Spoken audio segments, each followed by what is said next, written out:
This information is not intended as legal, medical, or nutritional advice and is for informational purposes only.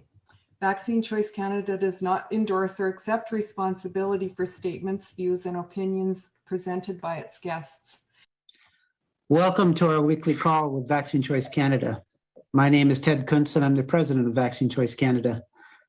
A special welcome to all of those joining us for the first time. If you find value in these conversations, I invite you to support our work and our mission by becoming a member of Vaccine Choice Canada.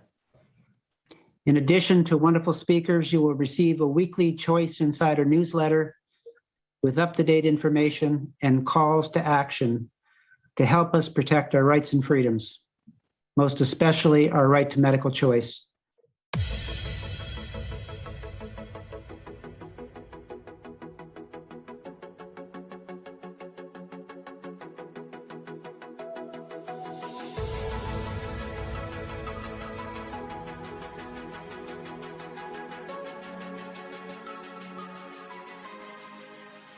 My name is Ted Kuntz, and I'm the president of Vaccine Choice Canada.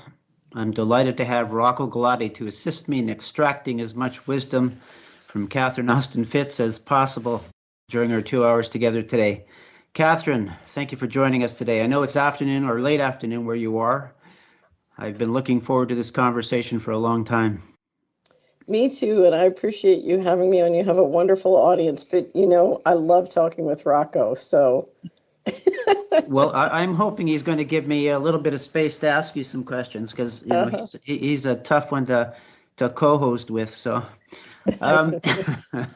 so I was trying to think about how best to introduce you, Catherine, and you know your wisdom and your experience is so broad. I started to make a list, and on my list I've got things like investment banker, conspiracy generator, tracker of financial and political corruption, mapping the financial costs of vaccine injury, strategies to survive gaslighting, field dynamics, and faith. How's that for a list? And I probably missed 10 other things I should have put on the list. I was a government regulator. So I ran the mortgage insurance operations of the U.S. government, including mortgage regulation. So I guess that was where I wanted to start. I know many on this call know who you are. They enjoyed the last conversation you had with when Rocco was our host for that call. But what would you like the audience to know about who you are and what you bring to the conversation? So I am a person who's intensely interested in being part of a human civilization. Mm-hmm. And my interest is helping to contribute to that. And my particular pathway is money. And money, of course, ends up involving everybody and everything. I'm looking at Rocco because Rocco knows, you know, money is a creature of law. Mm-hmm. So, you know, law comes first. Law creates the basis of money, which is just a man-made creation. So my pathway is looking at the money and the economics, but it's not that is my sole interest or goal. My goal is a human civilization. But to get there, I think we have to take back control of the money creation and money circulation and money system, among many other things. But my beat is sort of money. And I tend to look at the world through the mathematics of time and money, and I made a decision very long ago that I was going to stick with the facts as I could find them and see them. And that ultimately put me in a position where I had to leave the American establishment and go out on my own. And so now I consider myself a part of the new media, even though I would have told you, 20 years ago, it was impossible that I would ever have anything to do with being a publisher. But here we are. The people centralizing power have turned us all into things that we never expected we would do. Did you ever think you'd be a show host? Oh, the world is so different. If you're right, Catherine, if you had told me I'd be doing this 2 years ago, we wouldn't have. We never could have imagined, or I never could have imagined we'd be here. Right. But I suspect you have seen this coming for a while. What happened to me, I had a dreadful experience with the New York Times and the Bush administration, and then my company, which was very successful in Washington, I created an investment bank in Washington. We got hired back on competitive bid to serve as the lead financial advisor for about $10 billion of mortgage transactions, which we designed and did.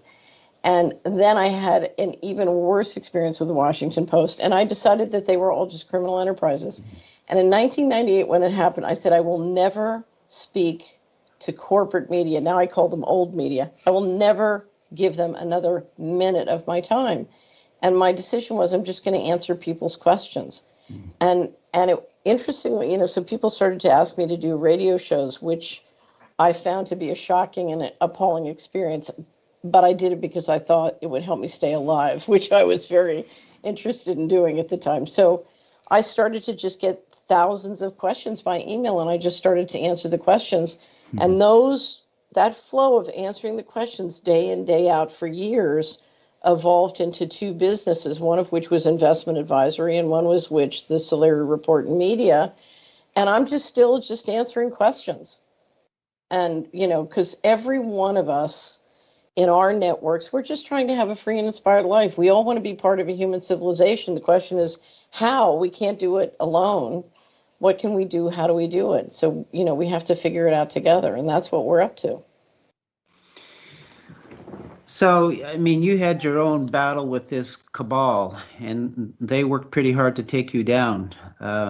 Well, the first thing I did was I worked for them for many, many years, and it was an extraordinarily wonderful experience. I loved working for them. I had a great, I became a partner at Dillon Read, and I loved Dillon Read. My dream in life was to become a partner at Dillon Read. I became a partner at Dillon Read, and I loved it. I love being an investment banker, and et cetera, et cetera. So, so the first half of my career was working for the cabal and being very happy working for the cabal.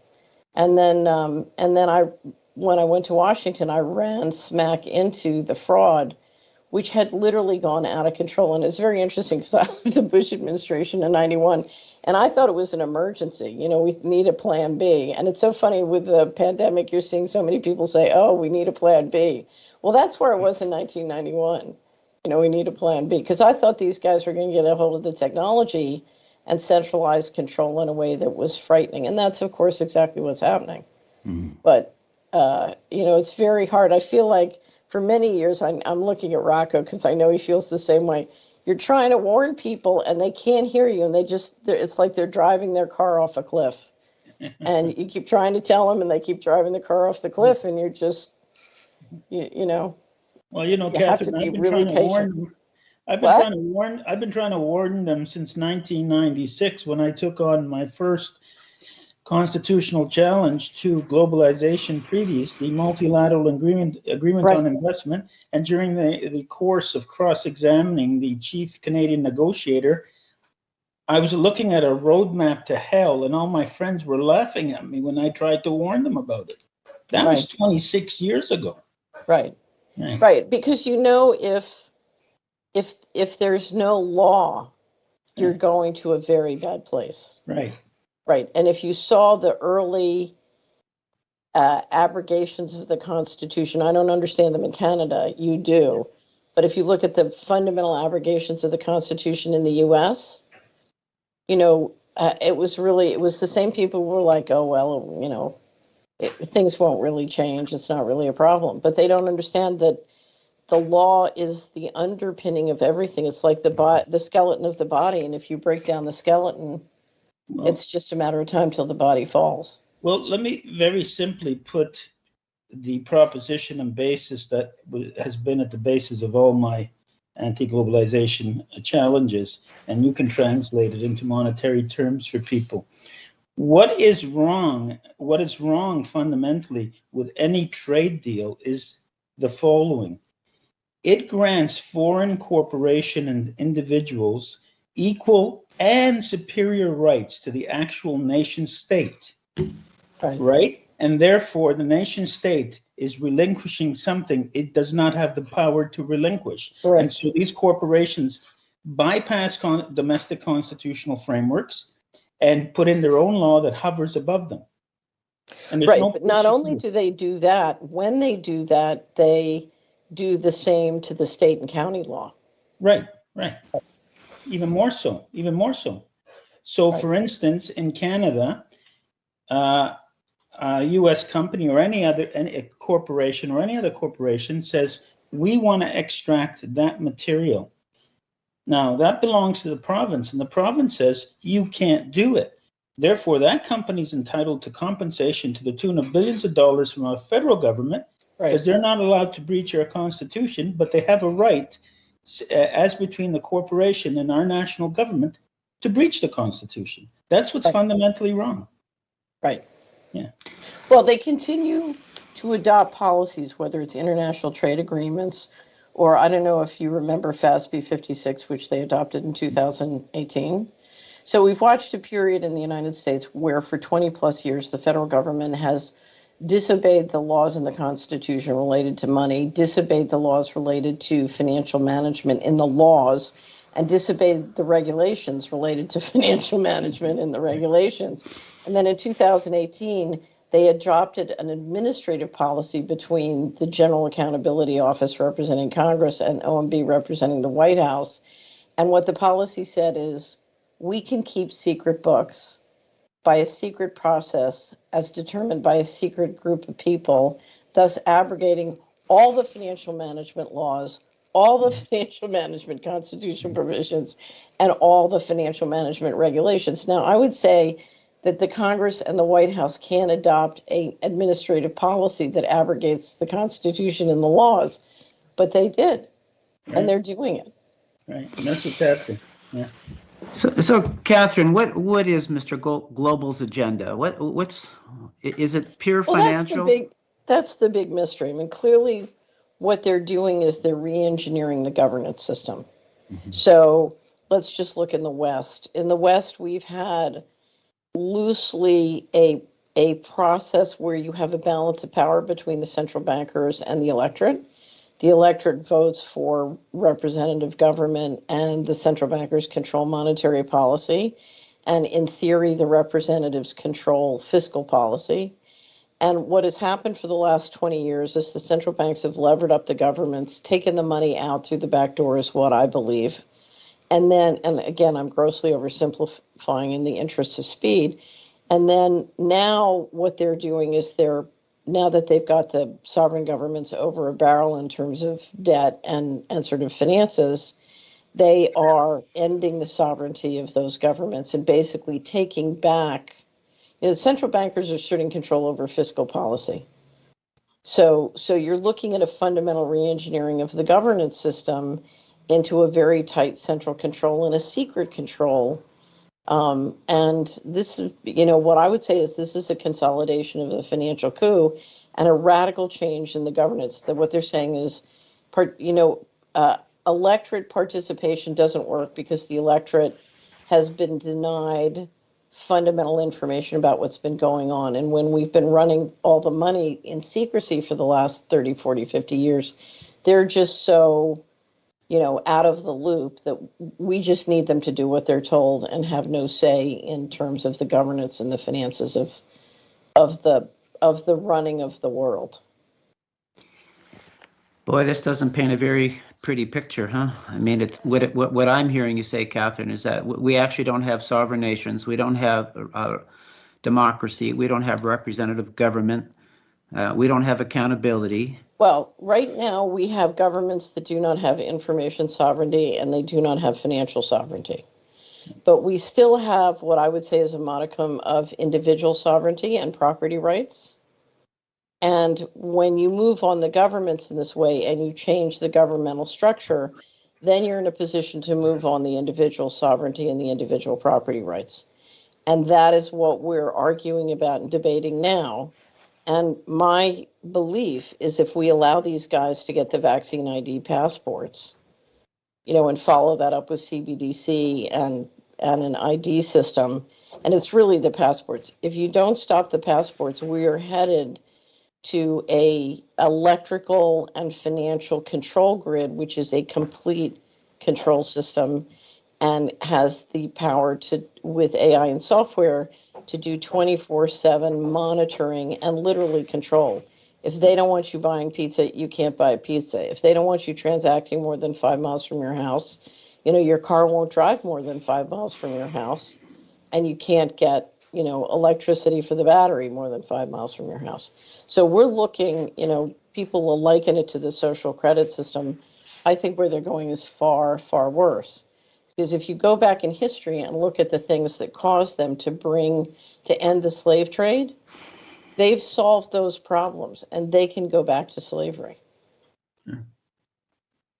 I've been calling the vaccine passports and the barcode the electronic Auschwitz type tattoos. They're the modern Right. version of the Auschwitz tattoos, literally. Right. And just on the point of secrecy, Catherine, I can tell our Canadian viewers here that most people don't know that how nasty this agenda gets. Our Prime Minister, our national pension fund, our Social Security income scheme, Catherine,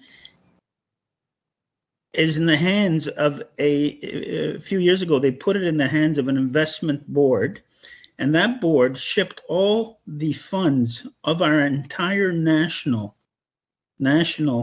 Social Security system to China.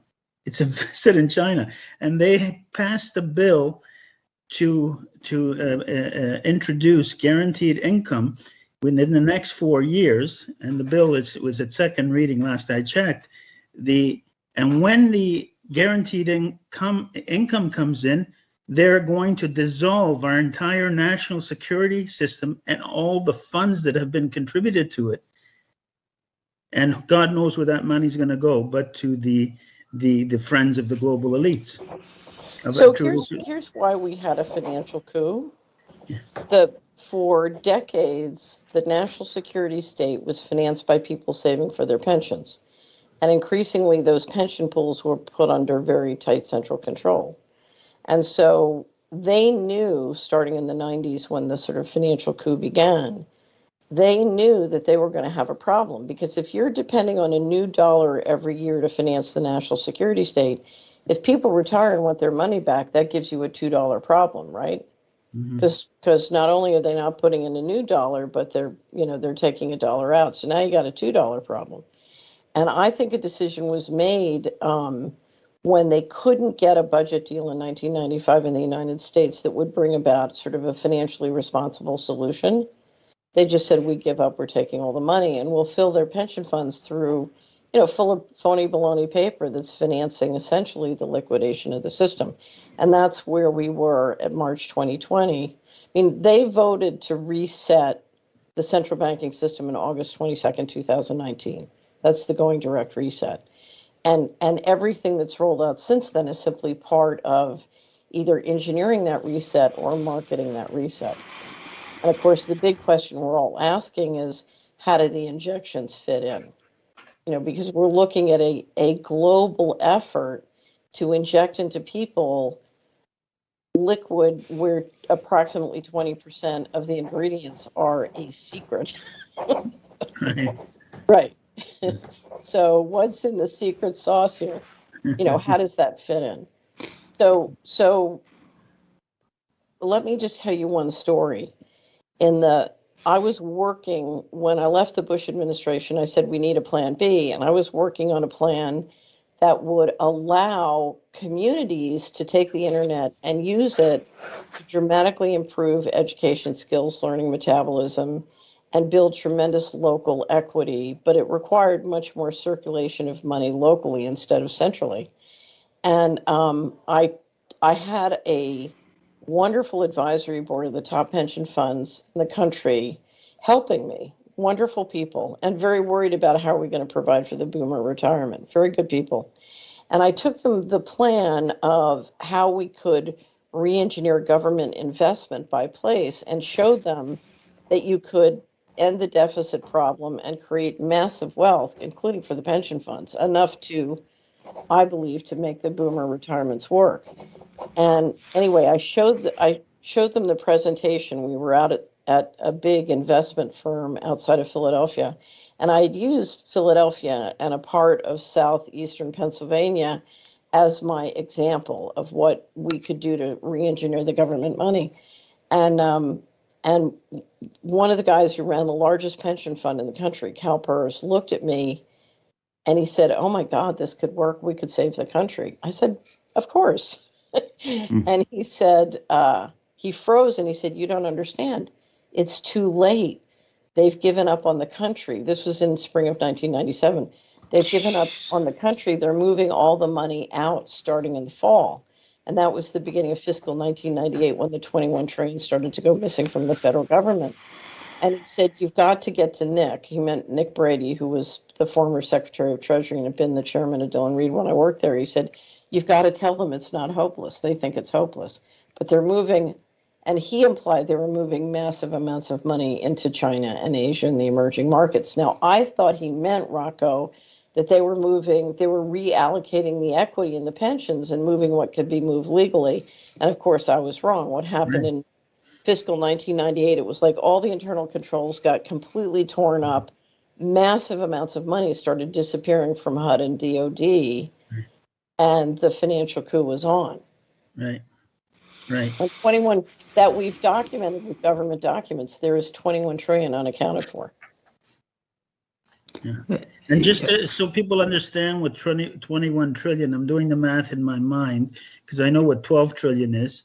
So the Department of Defense and the intelligence agencies probably have an annual budget of approximately 800 billion. Okay. So 1 trillion is the equivalent of, almost, it's a little bit more than 1 year's budget for DOD and the intelligence agencies. So the national security state has an overt budget of 1 trillion. Figure with the black budget, it's about 1 trillion. I'm going to make it a bit more vivid than that, Catherine. $21 trillion is about $60 million a day for every day of the year since the day they crucified Jesus Christ. It's $60 million a day for 2,000 years. So I think people can bend their mind around that because these are such huge numbers that, the average person or even a professional has a hard time taking the concept of, 12 zeros on a daily basis. In the old days, we'd put together an army and invade all the countries that we wanted to occupy and take over. Now the central banks can just print money, give it to the private equity firms, and they go buy them. Yeah. It's a different form of it. We're looking at a different form of invasion. We're looking at invisible warfare. It's spiritual warfare. It's information warfare. It's mind control and entrainment technology. It's media. So we're looking at a very sophisticated form of war. We're in World War III. This is World War III. World War III will be done by invisible technologies. Right. And who's on the other side of this war, Catherine? Who's winning or who's? Well, of course, that's the $64,000 question. And I can tell you what I know. I can also, I've spent a huge amount of time. The reason I created the expression Mr. Global was I'm big on frameworks. I wanted a nickname for the governance structure of the group that was centralizing the economy. And I had literally gone through a process of looking at every theory, all 100 theories of who and what that is. And, I'm happy to engage in the conjecture of theory, but it's all theory. I could not walk into a court of law and draw you an organizational chart of the Mr. Global structure. Now, what I can do is I can tell you what my experiences are working inside of it. And I can also tell you the people who control are the people who control the most powerful weaponry that controls the sea lanes or the satellite lanes. So whether they control the weaponry from space or they control the sea lanes and who can trade through the sea lanes, ultimately the thing that gives the big central banks the power to print money is the weaponry. And that weaponry and that power is both overt and covert. So, for example, we've watched 4 African leaders say no to the COVID-19 injection program and suddenly die or be assassinated. And my guess is they were all assassinated. So it's, this is instituted with enormous amounts of legal force, financial force, physical force. A lot of it is covert. So when I started to litigate with the federal government, I spent 11 years in litigation. I was poisoned on many occasions. I was followed. I was run off the road. My house was broken into. We had a dead rat on the door. You open the door in the morning and there's a dead rat on your doorstep, message received. So, it's on and on and on and on, but it's all covert. Right. They were nice. They were nicer to me. I kept getting dead cats, Catherine, hung from my. You got a dead cat? Oh. Many, more than one. Can I put something to you, Catherine, for your response in reference to Ted's question? And bear with me. It's going to be a 2-minute question. Okay. That's okay. It's the good news. It's the good news I tell people nowadays. And then I got an insight the other day that I shared at a rally in Toronto at Queen's Park. There was a crowd of about 14,000 people. The good news I see, the people on the other side of this can only be individuals acting individually to a swell. Before COVID-19, vaccine hesitancy was at 10%. In Ontario, 30% of all adults have not even taken the first dose. In America, only 50% have taken the vaccine. In some countries like Pakistan, it's 1%. In Ghana, it's 2%. Globally, it's only 10% of the world population that's had the first dose, which is extremely low. So that's the good news in terms of quiet resistance. In Ontario, they went after the universities and colleges with a vengeance, and we're going to port over it, because in the 18 to 30-year-old age group, 67% had not taken the first dose.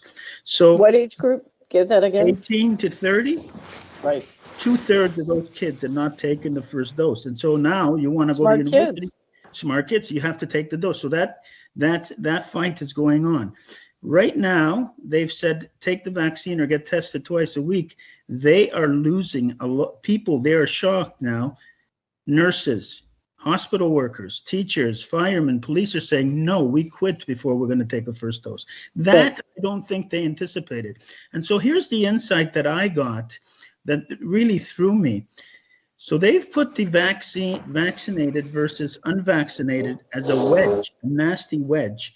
And what's resulted is a marvelous thing from my point of view, is they have created a human tribe, Catherine, that crosses every racial, socioeconomic, political, gender spectrum based on one commonality: love of their freedom and bodily and mental integrity, which is what it means to be human. So they've created for us something we have not managed to develop in thousands of years of civilization overnight with this nasty agenda.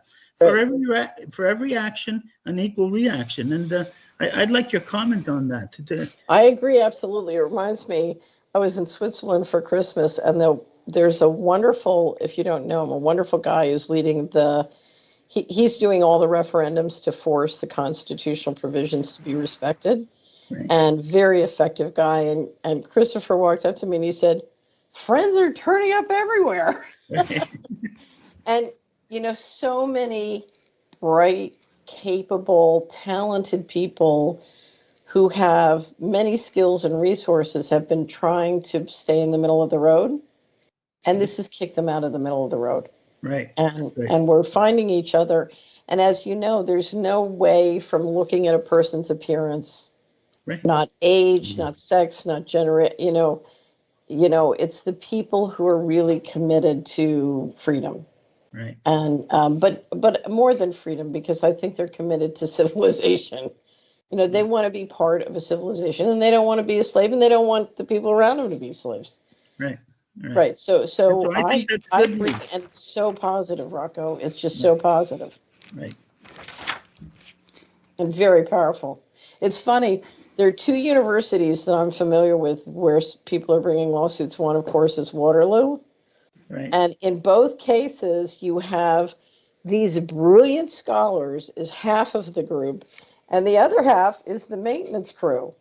And but it's very interesting because, when I got in trouble I'd grown up in an African-American neighborhood in the United States, and I knew there was tremendous knowledge and technology about how to deal with what they call the beatdown. I mean, I was in a beatdown, and I knew they knew how to deal with it. So I went back and joined and took spiritual warfare classes for several years at this wonderful church, and they had incredible intelligence on what was going on because they had so many janitors and cleaning ladies in the congregation who would work at DOD and bring back the intelligence on what was going on. And they used to report, oh yeah, they're working on the mark of the beast, they're working on the chip. Yeah. So, and that was in 98 anyway, but it doesn't surprise me because if you look at a lot of the people who are on the maintenance crews all over the world, they're the ones who, they do a very concrete function, but they're free to live a culture outside the majority culture, as long as they do a good job on the cleaning. And I have a very dear friend who runs a cleaning company, and a lot of her staff are ex-corporate executives and stockbrokers who would rather clean toilets than work at a big corporation. And they make a lot of money. They do it for the stars and the celebrities, and they're very, it's a good business, but they would rather do that because they're free. So, Catherine, it seems to me there is a reset that's coming. It has to come because No, it's not coming. It's underway. We're in the middle of it. It started in August 22nd. Well, they voted on August 22nd, 2019. The takedown of the globalist economy started in September. So the takedown started in September, and then of course it got, they had to get a lot of the central banking issues done and worked out, but then the centralization of the market share, the cash flows, the credit really accelerated with the shutdown of the economy. So basically everybody you want to wipe out, you order them to be shut down, and then all of your companies can scarf up that business and market share. Right. And I mean, as you said, we're in the middle of a war here, and this war has been going on for a long time. Like, it seems to me like they have been working to capture our governments, our institutions, our media, our academia, our regulatory agencies for decades. Right. So one of the things you'll see in the United States is that steadily since 1980 approximately, you have large corporations taking over more and more control of the operations. So the New York Fed is the depository for the U.S. government, so they control the bank accounts. But you had the defense contractors get in there with their IT groups, and the big software tech companies get in there with them to take over the operations and payment systems.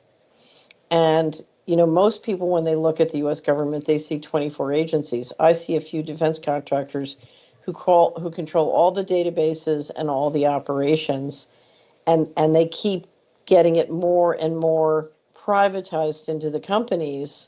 So literally, you see agencies where there is no government employee who understands how anything works. So, but I'll give you a perfect example. When I became assistant secretary in 1989, I was required by law to run the single family operations in accordance with certain financial requirements. And I tried to figure out if I was, whether the operations were acting in accordance with the law, and I didn't have enough information. It took me 2 months to get the accountants to move to report to me so that I could get the information.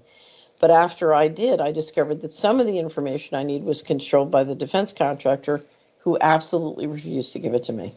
Mm. And they had the power to stop the authorized government official who was responsible under the law for compliance. They had the power to refuse me the data I needed from the payment systems. They were paid $150 million a year to run all the payment systems, and they had absolute control. So if you look at the New York Fed as depository, and it's not, they're the depository, but it's their member banks who also own them acting as the depository. So if you look at an operation like the Department of Housing and Urban Development at that time, a few defense contractors and a few New York banks owned and controlled and ran everything.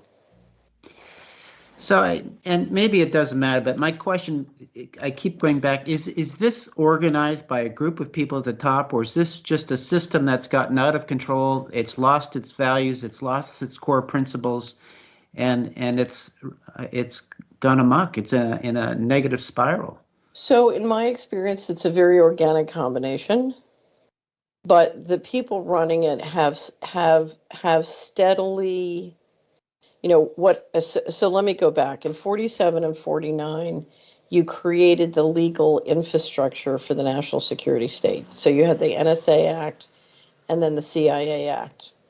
And those created a secret slush fund along with the money you'd captured at the end of World War II in the Exchange Stabilization Fund. So you took your existing slush fund and you just created with it the most powerful bank on the planet. So you turned, essentially the U.S. intelligence infrastructure with the ability to operate with impunity above the law. You made them also the most powerful bank in the world when you did that.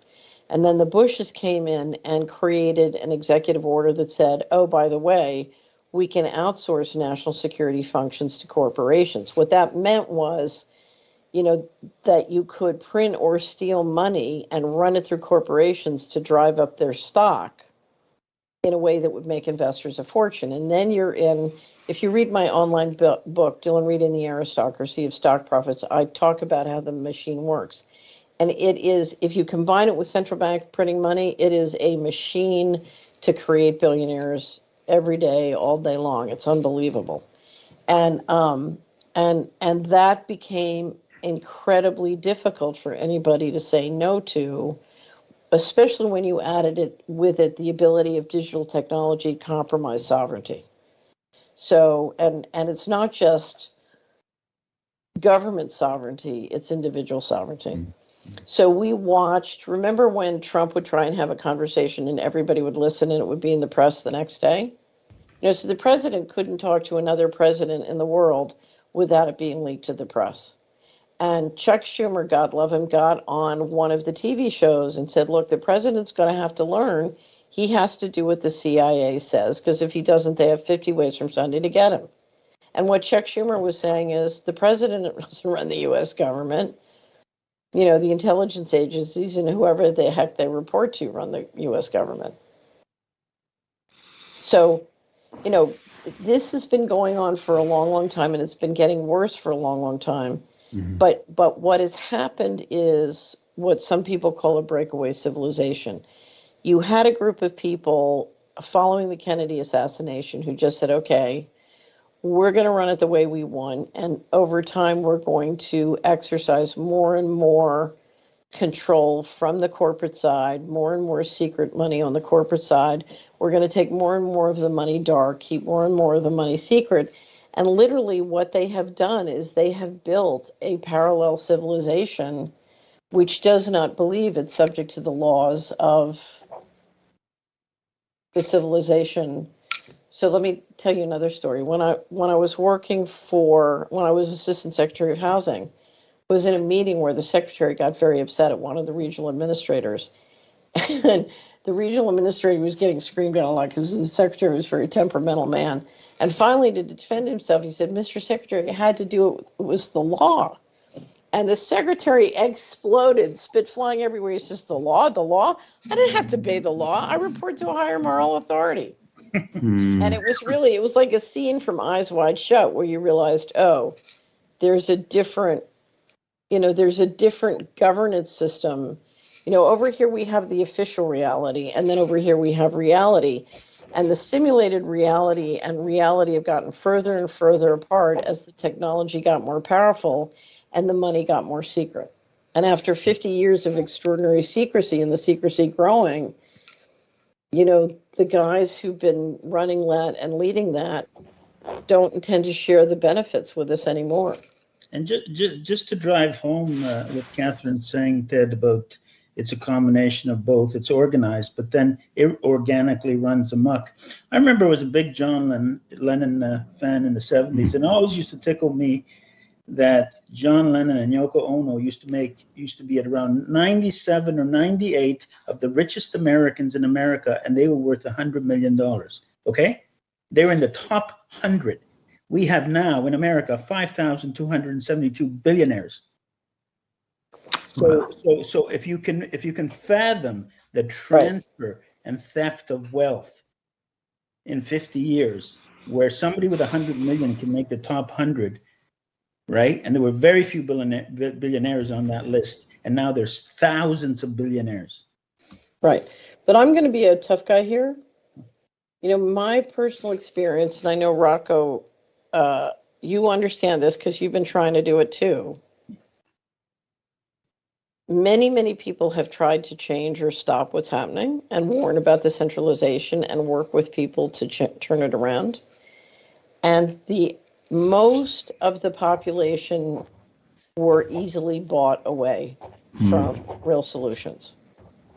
You know, what they found was you could get people to go along in exchange for two things: a little bit of money and a story that they could use to prove that they were good and it wasn't their fault. So as long as I'm getting a piece of the action for warfare and organized crime, and I have a story about how I'm a good Christian and I'm not doing any of this, I call it the story of I am good. So as long as you cut me in for a little bit of money and the story of I am good, I'm happy to go along. Right. And along with that narrative, Catherine, went all the people who you think were there to secure the welfare of the working man and woman, including the unions. They got streamlined into that, to the point now that the World Economic Forum shamefully is, and the unions in Canada are being directly funded by them, taking money from the World Economic Forum to push their agenda, and we know that. And so you're quite right. You know, I don't know what the term is. My police officer client used it the other day in an interview with me about what's that term when you make yourself feel good and you're a hero by the most insignificant of actions. What's the term, Ted? You're talking about terms? Virtue signaling, or what are you That's talking? it. It's a form of virtue signaling. I am good. Same thing. I'm wearing my mask. I got the shot. I obey. Right. I care about humanity. Right. All the rest of you that are interested in individual rights and freedoms are selfish. Yeah. See, I'm. Although I do litigate these big cases, Catherine, I'm not trying to take any system down. I'm just trying to encourage people to exercise their own personal sovereignty over their lives, and that they do have authority. We do. Resist. We do. If we all exercise our own authority over ourselves. Right.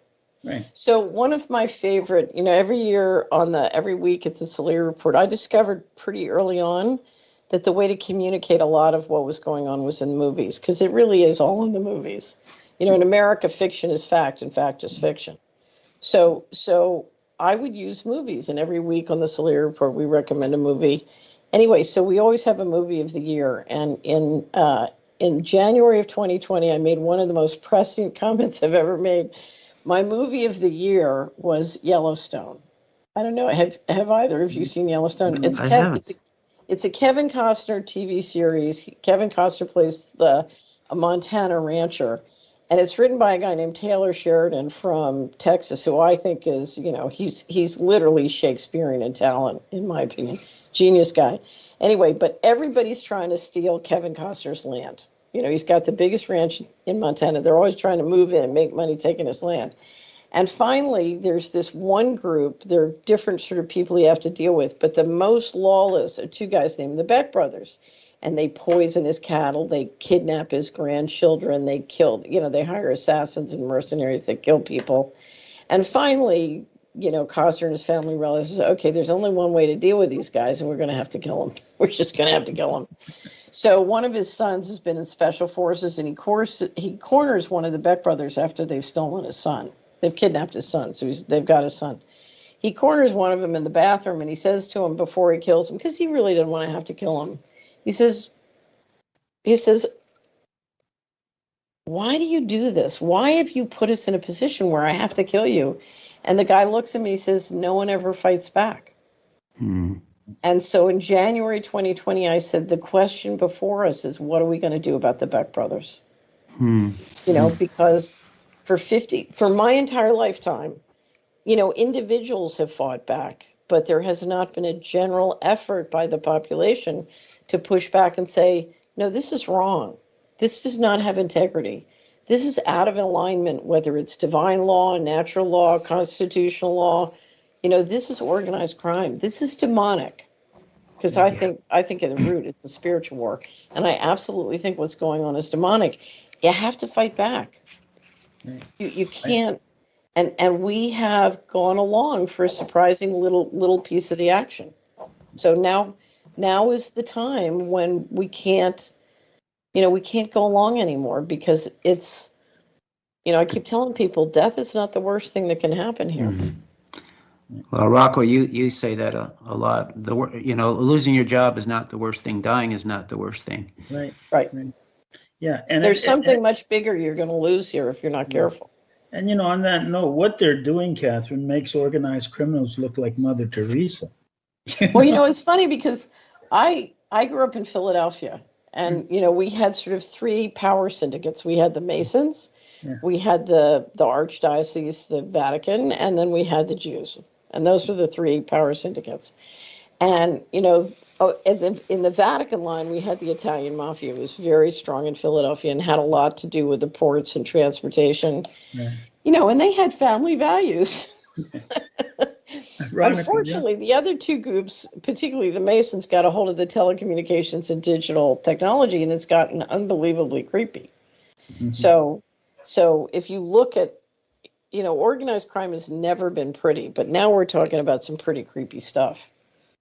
And it's not, I don't know, it's really funny because when I made the decision to really fight and to let myself get booted out of the establishment, I just wanted to get away. I didn't want to, I just found where they were going and what they were doing was so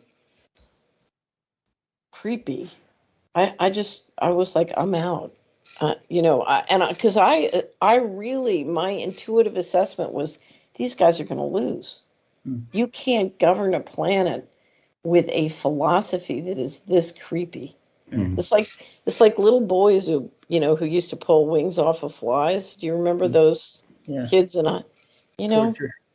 They're just creepy. Well, one of the things I always say to people is that, living a dehumanized life is a lot worse than death. Yeah, absolutely. I know I keep quoting him, but Rumpel used to quote Tennyson. I quote Dylan, but Bob Dylan said it when he said, "It's life and life only."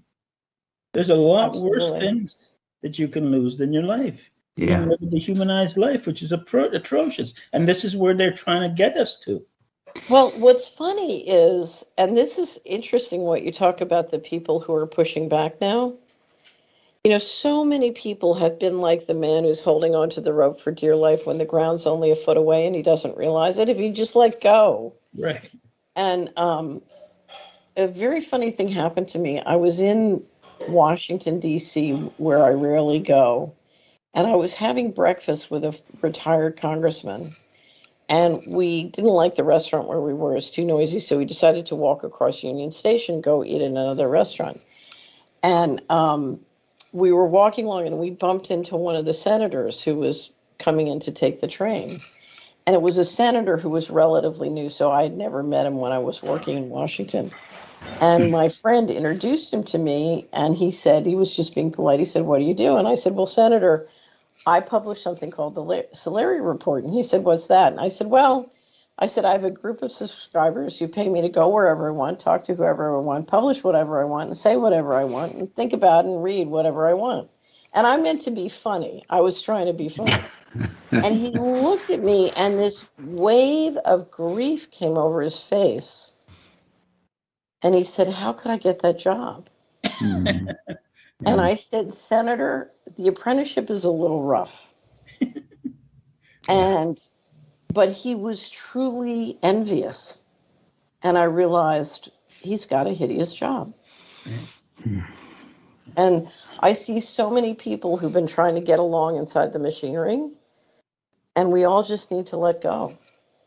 Yeah, and what we're seeing, Catherine, now with the jab, get the jab or you're fired, is a lot of people are saying, "I ain't getting the jab. Right. I'll make do somehow, but I ain't getting the job." So How does an economy, even if it's on a reset train, even if we're on our way to digital currency and credits, how does an economy physically function when overnight you're going to lose 20 to 30% of your workforce? It's going to be a disaster. Well, it's more than lose 20 to 30%, but you're going to lose, if you look at the value creation, that 20 to 30% is more than 20 to 30%. Right. One of the problems you've had at the federal government is for 30 years you've been promoting the politically obsequious and the ones who are willing to go with the flow, even though things didn't make sense or work. And you've I used to call them the poodles. No offense to poodles who are wonderful dogs, but you just end up with this infrastructure of people who don't care, and they're not organized to perform.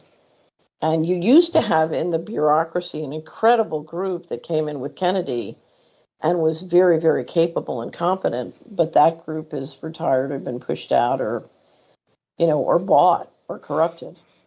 So the effort to corrupt and get control files on the bureaucracy, I believe, has been unbelievably significant. Mm-hmm. Catherine, I want to shift gears and hear more about your thoughts about this spiritual war that we're in and how we move through that spiritual war, because I think you have lots to offer us. Well, I'm not, it's hard to talk about, or I find it hard to talk about, because I came at it through experience. I'm certainly, I don't feel particularly called to minister to people except about money. So I was amazed. I don't know if you've ever studied morphogenic fields or the work of Rupert Sheldrake or Lynn McTaggart on fields. Okay. One of the things I had been reading about fields before my litigation started in 1996, and I was stunned to realize that much of the harassment that was targeted me was designed to manipulate and control the field.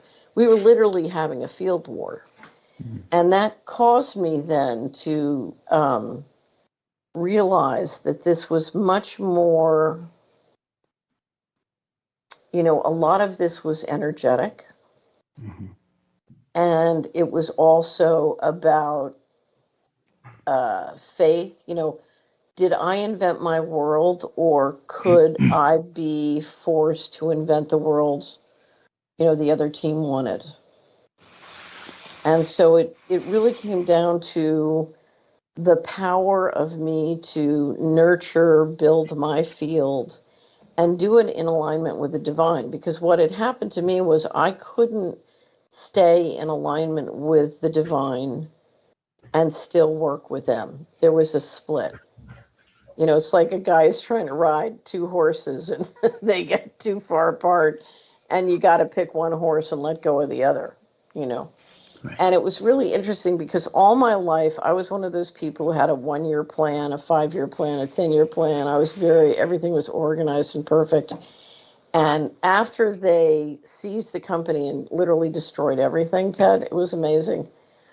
I got up the next morning and I picked up my pen and I said, I have to write what my goals are. And I was like, I have no idea what my goals are, because it takes you a while to compute how am I going to function in a world where there's no law, mm-hmm.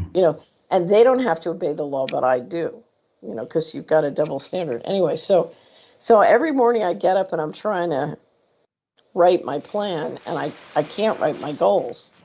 And so one day I went to church, and part of it was if I could put together a plan for the first half of the day, I was lucky because I was getting hit with subpoenas and lawsuits, and things were so fluid and uncertain and, incoherent. You had no idea who your enemy was. Anyway, so I go to church one day, and the co-pastor was worked up ahead of steam, and she was shaking her finger, and she said, you think you need a man, and you think you need a house, and you think you need a car. You don't need any of that. You need to get in right relationship with the Lord. Mm-hmm. I said, that's my plan. Mm-hmm. And so it was a whole different way of living where you can't come up with a plan that's good for even an entire day or week, but you can say, okay, throughout this day, I'm going to stay in right relationship. I'm going to conduct, it's a process, and I'm going to conduct the process where I do everything I can to stay in right relationship. And that's how I'll know how to build a pathway. And so then I started to study spiritual warfare. And, I tried to use those principles to manage the fight. We called it, our project name for the fight was Gideon, after the story of Gideon, which is my favorite Bible story. But there was not just the litigation, there were audits and investigations, there was physical harassment, there was a smear campaign. It was very immersive. And just every step of the process, it was like, okay, how can I do this in right relationship? And how can I keep using spiritual principles to access intelligence? And one of the things I learned is there is no better source of intelligence than prayer. Okay. So what I found on the litigation, I needed great intelligence. I needed great legal support and education. I needed all those practical things. But it was through prayer that I got my best intelligence, and it helped me get many of the best strategies. Because when we're all plugged into a field, and so you've got to nourish the field, you've got to feed the field, you've got to receive from the field, and you've got to understand you're building a field. Right. And that's what spiritual warfare and spiritual practice can teach you. And it can teach you a whole different way of looking at things. So one of the things, I don't know if you've ever read the Course in Miracles. There's a line in the Course in Miracles in the beginning that says, nothing real can be lost. Nothing unreal is real. And so you have to understand, I was a very wealthy person with a Rolodex of 5,000 of the most powerful people in the country, in my personal Rolodex. And I went through a process where every one of them, basically wanted nothing to do with me. And my assets, sort of got drained by the whole process. And so you're going through a situation where you're giving up or losing or draining all your assets, all your contact, whatever. And the whole time I'm saying, well, I guess that wasn't real. I guess that wasn't real. I guess that wasn't real. And you start to build your life around, okay, what is real? Right. What's real? And how do I find what's real? And, getting back to what the senator said, when the March 2020 came along, I was standing on solid ground, because I'd spent 20 years trying to find what for me was real. Yeah. And the hard part of telling anybody how to do this, I really believe it's all, if you read scripture and really study scripture, the nuggets and the wisdom is all there, but you have to turn it into your own practice. You have to find your own way. And you can't believe, scripture says faith is the substance of things hoped for, but things not yet seen. In other words, your faith is the raw cement you produce to make the brick that makes the building. And so your faith is the raw ingredient, and you've got to create it, and you've got to know that it works. It just does. But that doesn't mean it works according to the plan you have, because the divine has a different plan, which is usually better than your plan. So I've had to learn the hard way that generally the divine's plan is better than mine. I always have a plan, but it's an interaction to see what really happens. If I might, Catherine, if you permit me to maybe contaminate your idea of prayer. I come from, without following a particular religion or a particular book, when I tell people I pray, my type of prayer is an honest conversation with myself and what my inner core, inner principles are about. And that, coming from a farm background, we only answer to God and the weather. Anybody Right. else who tried to impose any restrictions on my person or my mind was something I resist with my life. And so for people who might be misunderstanding you, and your particular definition of prayer, you don't have to pray in the sense of a particular religion. It's an honest conversation, perpetual conversation with yourself, what you stand for, what you value, and what you're going to defend. Right. Right. Right. And then the rest, as Doris Day said, sera, sera. Right. So did I tell you my favorite Jung story? Did you ever hear that? Well, Carl Jung? Did you say Jung? Carl Jung, yeah. Yes, yeah. One of my favorites. Go ahead. No, I haven't heard it. So Carl Jung had a woman, I told this to Ted on the pre-interview. Carl Jung had a woman come to see him who was very aristocratically dressed. And she came into his office and she said, I'm not going to give you my name because I'm only going to see you once. My hope is if I tell you my story, I can sort of clear the energy on this and you can help me just by letting me confess my story to you. So here's her story. As a young woman from an exceptionally wealthy, prestigious family, she had gone to medical school and had become a doctor, and then had promptly fallen in love with her best friend's husband. And she couldn't reconcile the tension, and so, having gone to medical school, she knew how. She murdered her best friend and got away with it. And right after her best friend died, she married the husband. And from then on, everything went bad. She had beautiful wolfhounds who suddenly died. She was an accomplished horsewoman, and her horses would buck and rear, and she couldn't ride. Her daughter, she got pregnant right after she got married, and then her husband died before her daughter was born. So she'd lost her horses, she'd lost her wolfhounds, she'd lost her husband. Her daughter, upon being born, hated her, and as soon as she could run off, she ran off. And she told Jung wherever she was, the birds would stop singing. She said the birds knew.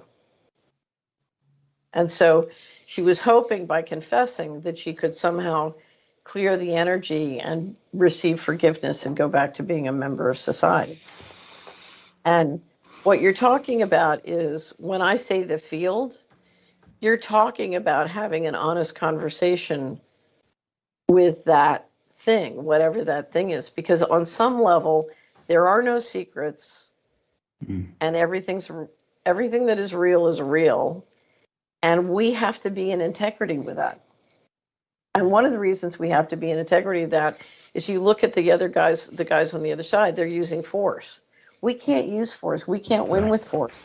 So we have to start, some people call that culture. We have to start with culture, and we have to start with law. And then we have to pay attention to fundamental economics, and we have to go from there. But if you look at the power that is available there, that power is tremendous. Because one of the things about all of us is, if we will act with integrity vis-a-vis ourselves and each other, then we don't need all sorts of complicated arrangements and force, because we're trustworthy. When I was a teenager, Catherine, I came across an insight by Mahatma Gandhi, who's a controversial figure. He's very much bleached and canonized in the West, but where my wife is from India and Pakistan, as a Muslim, they see Gandhi different. But he gave me, I think I was 16 or 17 when I read this. He gave me a brilliant, simple formula. It's quite ingenious on how to be at peace with yourself. I'm not your typical spiritual kind of guy. I tend to be a bulldog. But he said there is a 3-link chain to being at peace to yourself. And I've tried to follow it, and it works. He said, link number 1, only you know what you believe in your heart of hearts. Nobody can penetrate that deep center.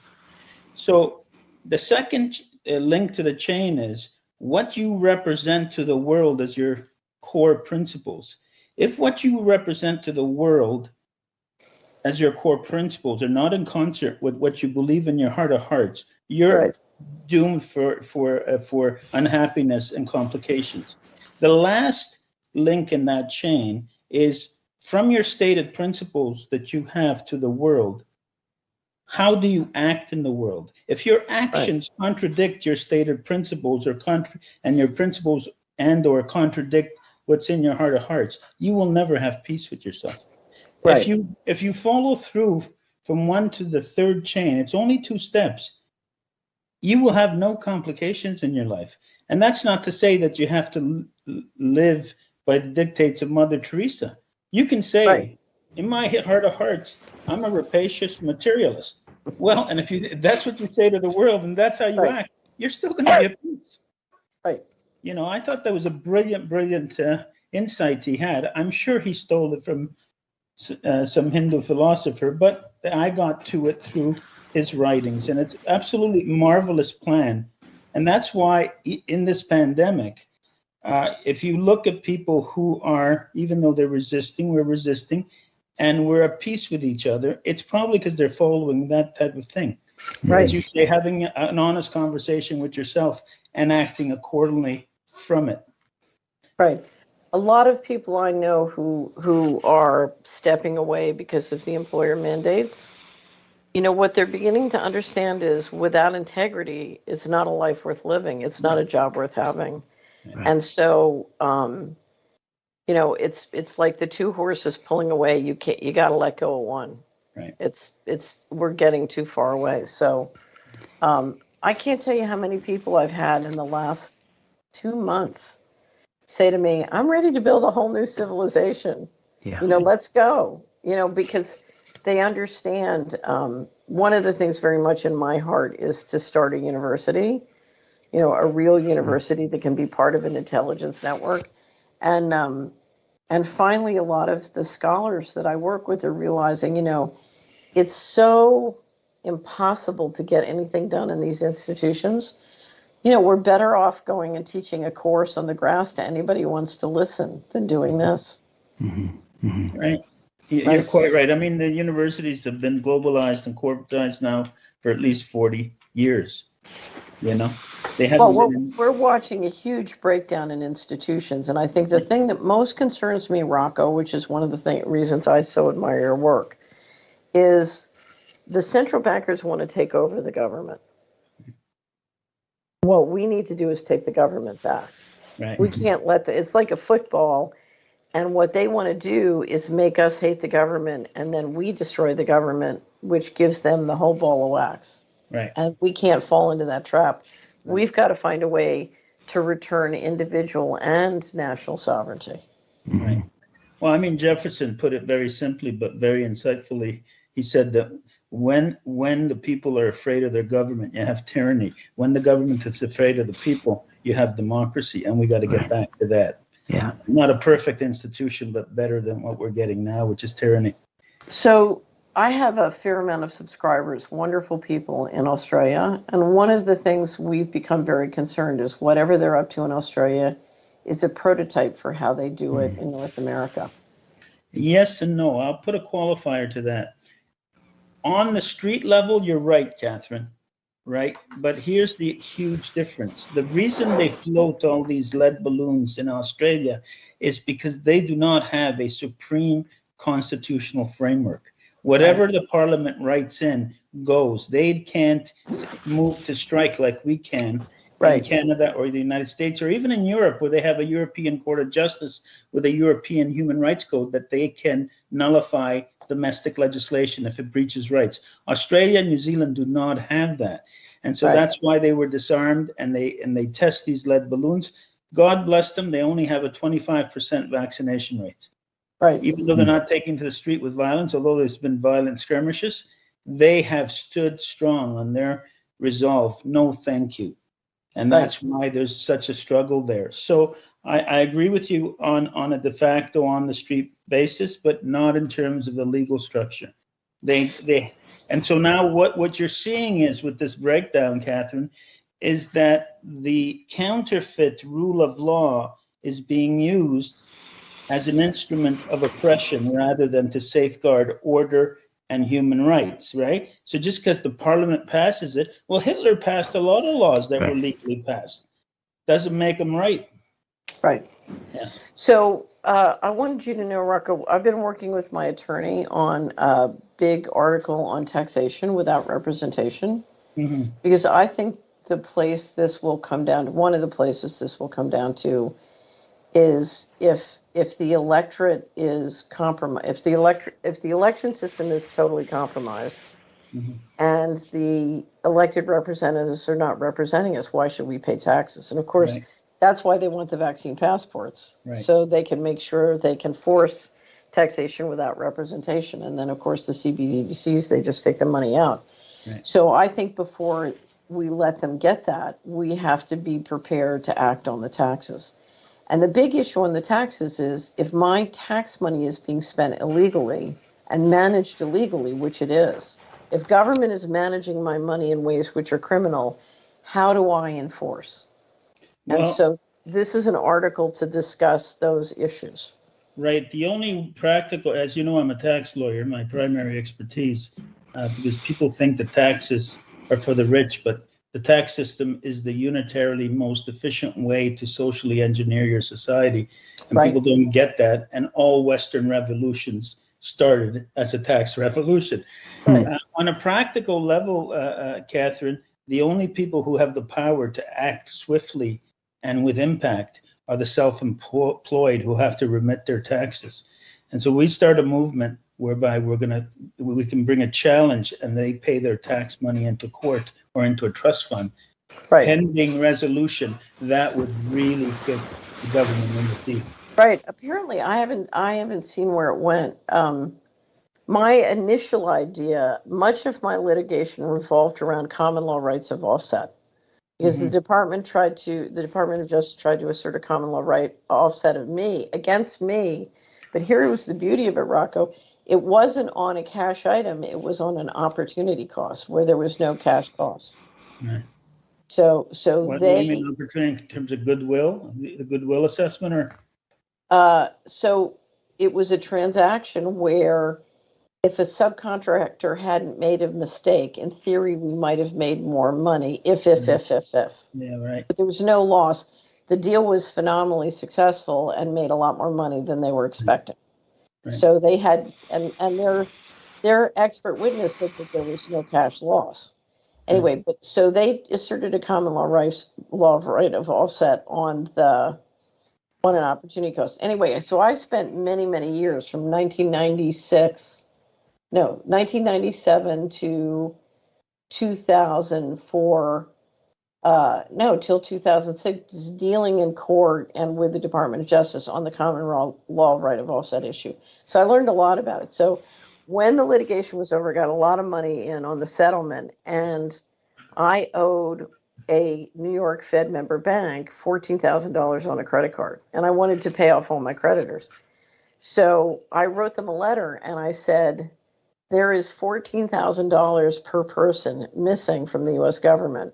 So it wasn't 21 trillion then, it was like 4 trillion. Okay, so I said, there's 14,000 per person.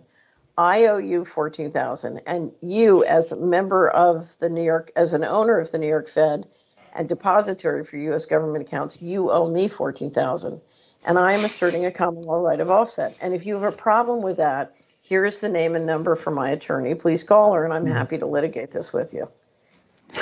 We never heard a word. They wrote it off. Well, that's because you brought a quintessentially typical, within the framework, what they call a ratepayers challenge, right? And what Catherine is neglecting to tell Ted and the rest of us on this call is that whole odyssey with subpoenas and lawyers and all of that is how she came to love lawyers in the judicial system. Actually, it's true. I mean, who would have ever thought that was true? But it was, before it started, I thought the whole legal system was a joke, and you just rigged things and it wasn't serious. Well, on that note, before I forget, what me and the other lawyers in the office are talking about on the tax side is we're working on a challenge. It's one thing for a private restaurant to say to you, you don't have a vax passport, you're not going to get our private service. It's another thing for a government institution to say that, and we're going to do a class action to say, hey, we're paying for that same public service, and you're not extending it to us. We refuse to pay tax on that service, and that's I think is a viable tax challenge. You know. Well, that's good. I think the best vehicle to come back, we have to go back on the money. Yeah. But if you look at the laws that are being broken on the money, they are so far outside the law. Right. To me, it's the place to go back. But the only way there is a viable community or population input is where we say, hey, you're not getting this dollar in this scenario. There is power, incredible power in your wallet and how you exercise your wallet. Right, and that's exactly. People are not realizing. Right. People are not realizing this. And so we have to say, no, if you're going to do this, we're going to do this. And we challenge them every which way we can. Right. You know, I mean, in Russia, the vaccine passports were a bust because businesses were not getting the business.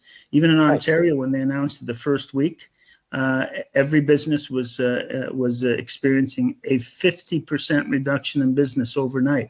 And that's not just by the unvaccinated, it's by vaccinated people who say, you know, I resent being treated like a criminal to have a cappuccino. Right. So. And I think in order to take that kind of action, Rocco, the basis of that is that people start to stand in their sovereignty. They start to stand in their power. And so, you know, Catherine, you talked about the spiritual principles, and I think one of the benefits of this whole COVID tyranny is that it has awakened us to our sovereignty because it's been taken away from us, or they're trying to take it away from us. They're trying to take it away. I think what I try and communicate is that, you know, our danger here is that too many people think that they can still stay in the middle of the road. Right. And what I try to do is try to help them see the trap, because we can stop the trap door from closing, but we have to do it now. We can't wait. I think we only have a couple of weeks or a couple of months at most. I can't resist our Yogi Berra line. Uh-oh. When you come to a fork in the road, take it. But you're right. There's a divide that's happening, and you either stand in your power, you stand in your sovereignty, you exercise your individual freedom, or you comply. And you can't do both. And an idea of mine that I've been trying to float for over a year, and you know, Ted, that it doesn't go like a lead balloon, it sinks because of the addictive quality, is when I talk about exercising your consumer dollar, I would say to people, you know, the obvious handcuffs in this agenda right now, they will evolve where they won't need it anymore, is your cell phone. And if even all the people who are not okay with this agenda threw their cell phone away for 3 to 6 months, these companies would crash overnight. Right. They couldn't withstand the 30% reduction in their income because 10 or 15% is their profit margin. Right. And we should now, unfortunately, 3 years ago, the American Psychiatric Association put cell phone use as an addiction on a par with gambling. And if people don't know what that means, is, you know, when I was at the Department of Justice, I read reports on the most vicious addictions. The hardest addictions to break are in this order. Number one, coffee. Number 2, gambling. Number 3, cigarettes. Number 4, sugar. Number 5, cocaine. All the hard drugs came after number 5. So now cell phone use is an addiction as powerful as the second most powerful addiction, and there's no substance, so you don't see it as an addiction. I mean, when they declared it one, I think the stats were that 13 to 18-year-olds were spending 11 to 12 hours a day on the phone, and that the 18 to 26-year-olds were spending 6 to 8 hours a day. That's a job in my day. That's a full-time job. So, but the cell phone, not just in terms of controlling the message in this fragmented social media, which plays well to these globalists, but also in terms of the contact tracing, the surveillance. It's all happening through the cell phone right now. And we need to recognize that. And when I get the line that says, "Oh, I couldn't survive without my cell phone. I need it for my job," I give 3 examples from my personal life. I say, I have a brother who was a real estate agent, lawyer, but never practiced law. He's 65 and retired, and is a real estate agent. He's worth a couple of $1 million now, retired. He never had a cell phone or a pager in his life. I'm considered one of the top lawyers in the country. I don't have a cell phone in the sense of internet and data. I have a walkie-talkie for my daughter, who's in the States. And Byron Brittle, our most renowned vaccine expert, who is speaking out and getting crucified, doesn't have a cell phone. So you can be quite successful in what you do by simply using your desktop computer and home phone. Chance of being successful if you don't have one. Sorry? I would argue you have a better chance of being successful if you don't have one. I agree, because your mind is clearer. I agree. Right. I agree.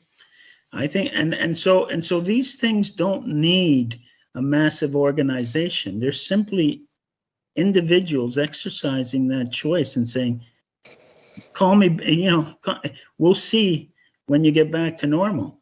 I might get a phone again." Because if we can break the cell phone use, even at a 30% level, 20% level, that's huge. Right. It's huge. Well, it's going back to claiming our sovereignty and looking for the ways that we've given it away. Right. Well, but it's the other thing is get people and institutions that do not have integrity out of your life. Right.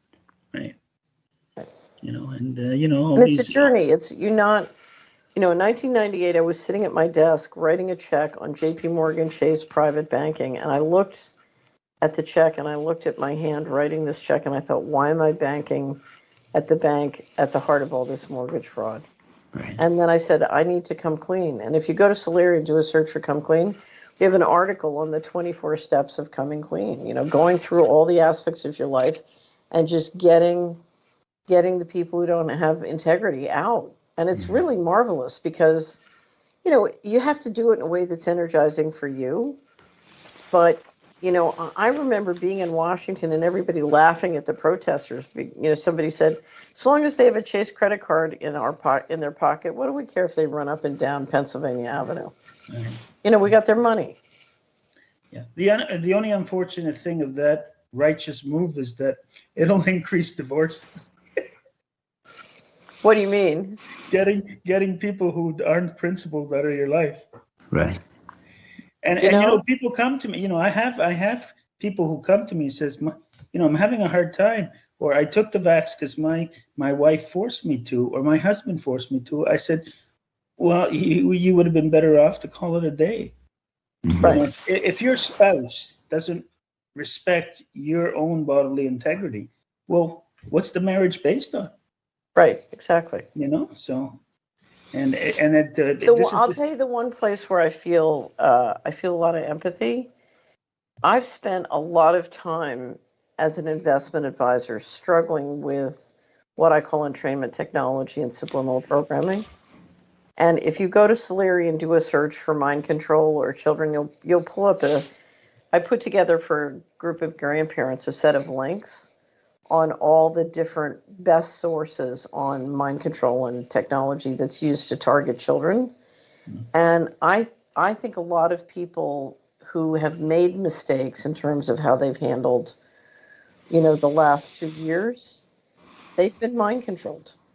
They're dealing with very sophisticated entrainment technology and subliminal programming that they don't know exists. Right. If you in those links is a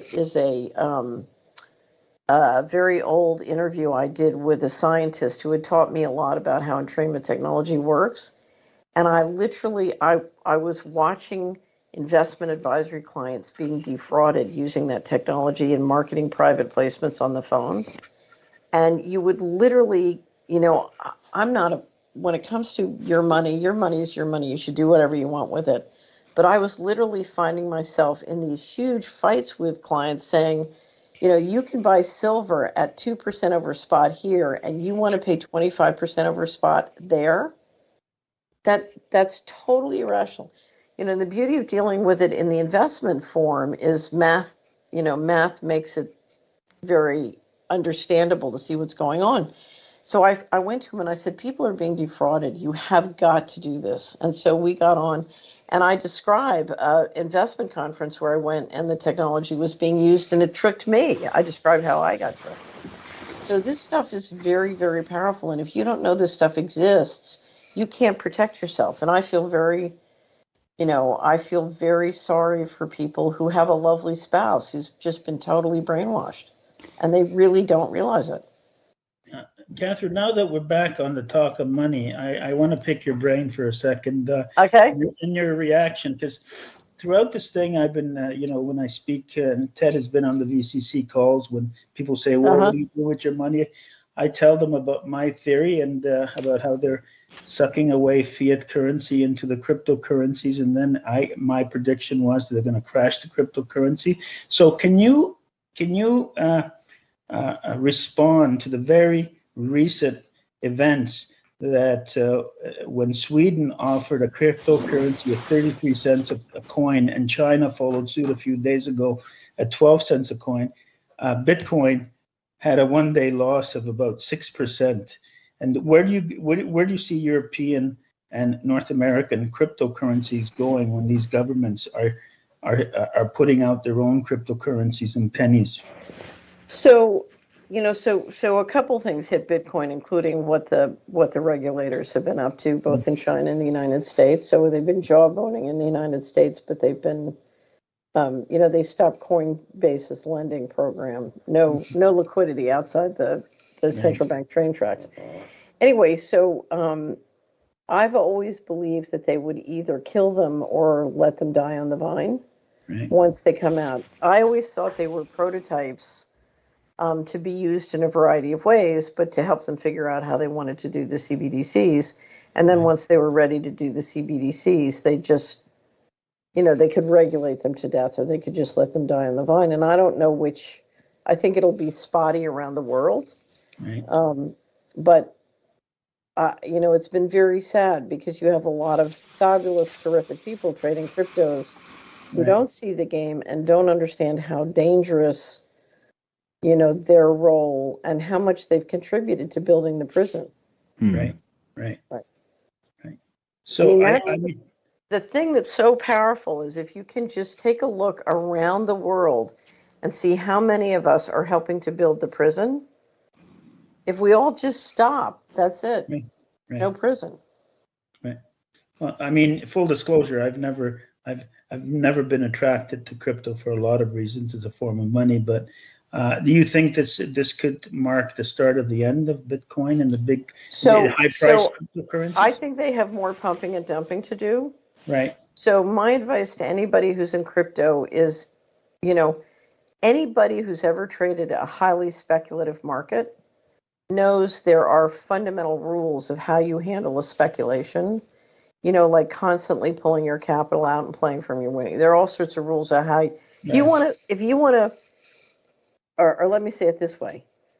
While Bill Gates is buying up all the farmland around you and engineering a world where you're going to be dependent on him for synthetic meat, if you are foolish enough, instead of buying farmland and financing your local farmers, to put your money in crypto to help them build their prison, if that's what you want to do, then play it like a speculation. For God's sakes, get your capital out, on the pump and dump, so that when it's over, you've got farmland and farmers who love you. That's number one.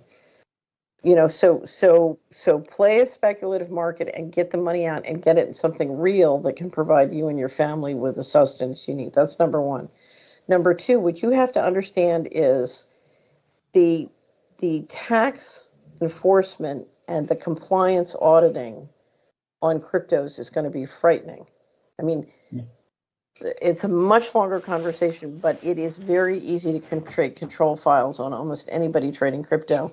You have got to keep very significant offline records of what you've done and be able to document and prove it. You better, if you're creating taxable trades, you better report them and pay your taxes on it. and you better make sure that no one can falsify a claim that you did something illegal with crypto. And they will falsify claims. So one of the reasons I won't touch crypto is if you do what I do not need to give a whole world of people a free shot through that window at me. I just shut that door, close that window. So for somebody like you, Rocco, you can never afford to trade crypto. No, I've never Well, traded. but if you look at how easy it is to falsify a case against you, I mean, I litigated with the Department of Justice, and they regularly falsified evidence. I've been through it. I've seen it. I saw what they did to Ross Ulbricht, what they tried to do to Bill Binney. I've seen it a million times. Crypto gives them just, a candy land of ways of falsifying a case against you. For sure. And it's based on something that's completely a fiction of consent in our minds. There's no intrinsic value to crypto. It's a speculative market with nothing behind it. But I will say this. I got to give them credit. They have managed to suck an enormous amount of money out of precious metals and out of farmland and out of real things. And out of bank accounts, Yeah. Catherine, I want to go back to something you said the last time, is when somebody asked you about how do they preserve their assets? How do they preserve their bank accounts during this time? Do you remember what your answer was? So this is the most important thing you need to understand. If there is no law, there is no way to preserve your assets other than what you can protect with a gun. That's it. Or run away and hide. So in a financial system where there's no law, you're not going to. And all these different schemes to try and do it is not facing the fact of what we need as organization and what we need as an army fighting for us. So without law and without organization, that's why, if you come to Solera, we have something called the Take Action Crowd Fund. And it started when I had a wonderful client who's wealthy sell a piece of real estate. She came to me and she said, should I roll it over into real estate or precious metals? I said, no, you should finance litigation because, did you just hear what they said? It's 2030 and you have no assets and you're happy. What that means is it's 2030, we stole all your assets and you're mind controlled. So you take that money and you finance litigators to go into court because if we don't fight, you will have no assets. So that's, you have to start off with the fact that there is no workaround. There's no moving money to the Cayman Islands and being safe because you're doing this. Do you know what I mean? Right. So how are you going to get into alignment with a group of people who together within, a jurisdiction where there's a chance are going to fight for law and are going to fight for civilization? That's why I keep saying, who's your sheriff? Who is your sheriff? Because if you don't have a good sheriff, you're toast. Yeah. So Well, and that's the answer. I remember you saying invest in organizations or services that are defending your rights and freedoms. So here's what you can do. You can invest in cash. So I just have to mention we have a campaign called Cash Friday. Because one way we can slow them down, just as Rocco said, if you don't adopt the injections, if you don't adopt the passports, that's great. But something, just start using cash. So we have something, everybody use cash on Friday. If you can't use cash every day, use cash on Friday. And it's amazing if you start talking to your local businesses about who will take cash. Everybody's getting discounts. It's great, and it's working. So for God's sakes, so you can do cash, you can do precious metals, you can do real estate, you can do your own company, you can do other people's companies, you can loan to friends and family. There's a selection of things you can do. But one of the things you're going to have to do is you're going to have to put money to fighting. Mm-hmm. Because unless you have, whether it's getting the right local sheriff elected or getting attorneys who will defend you, or organizing to do the kind of litigation that's Rocco is doing or the kind of organization you're doing, if we're not out there fighting, we're toast. So I don't. This isn't going to go away without a fight. Right. And if you look at whatever assets you have, there are plans underway to take every one of them. Right. So you're not going to be able to save your assets without being in the business of helping everybody else save theirs. Right. I don't know, Rocco, you deal with this every day. What do you think? Well, my view is, yeah, your principal residence, the land on which you stand is probably the most secure asset. And Right. if need be, if all goes to hell, be in a community where everybody's standing on their land with a rifle. Right, but I want to be in a jurisdiction with people who will Yeah. do that, but also local No, I governance. agree. I agree. And in that kind of community, you will have a better chance of electing the officials who are like-minded. Right. And that goes without saying. And Catherine, there are communities like that springing up Yeah, around absolutely. in Ontario. People are buying land, and they're buying and they're setting up with like-minded people, and that's their intention. That's what to do. Right. Anything that's a computer entry, an electronic computer entry into somebody else's system ain't secure. It just ain't. We're now starting to build winterized greenhouses, Catherine. Right. That was always my problem with crypto. You can't build a successful system on your enemy's system. Right. Right. So, Now, I love digital systems.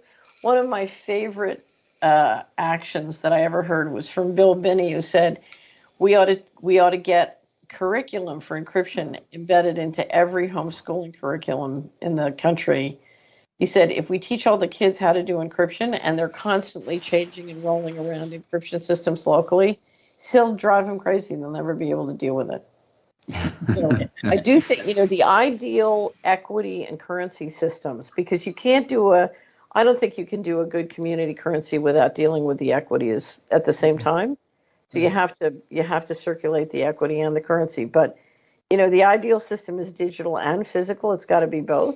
So the question is, how do we do something digital that's secure? And it's possible, but that's where you need enough organization.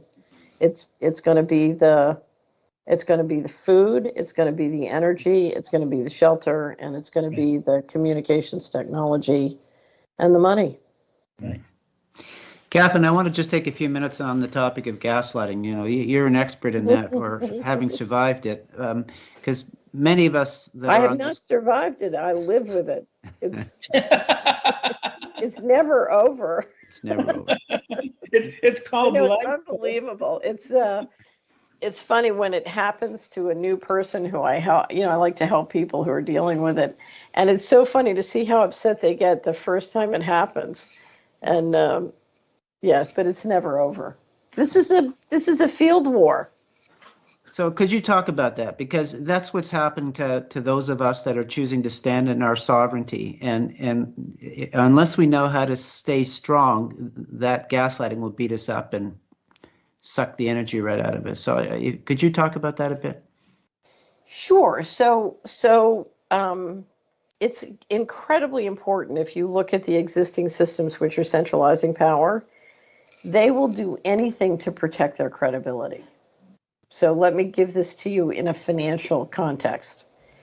If I'm a publicly traded company and I have, let's say I make $1 million a year and my stock is trading at 20 times multiple, so my stock price is worth $20 million. That whole infrastructure, and let's say I'm doing things that are illegal, my $1 million depends on doing things that are legal, but my $20 million depends on getting you to believe in the rule of law, right? Because you're not going to put money into the securities market or trade the security unless you believe that all those legal constructs will work and are trustworthy. Our whole financial system depends on law. It depends on contracts. It depends on agreements being enforced. It depends on the trust that comes from that. So they will spend a fortune insisting that it's all clean and legal. And they will go to absurd lengths because, they can't live with just $1 million. They need that 20 million. And so they have to have that image. Okay. So think of this as a brand war. They cannot afford to be branded as criminals because then they lose that 20 million. they can keep the million, but you can't use force to get the 20 million, right? You need to believe that there's law. Okay.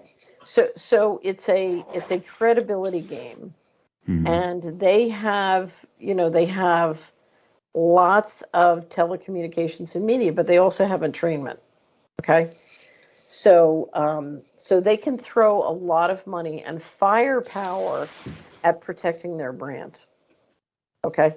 And part of the key to protecting their brand is to keep the market share. So we have old media and we have new media, and you have the government and you have people like us doing what we're doing. But I'll just use the media to make it simple. So if the new media is getting more and more market share, what can they do to shriek loud enough so they get the market share back? And one of the ways they can do that, they can do a more interesting, attractive, entertaining job of, getting the story. They can perform better.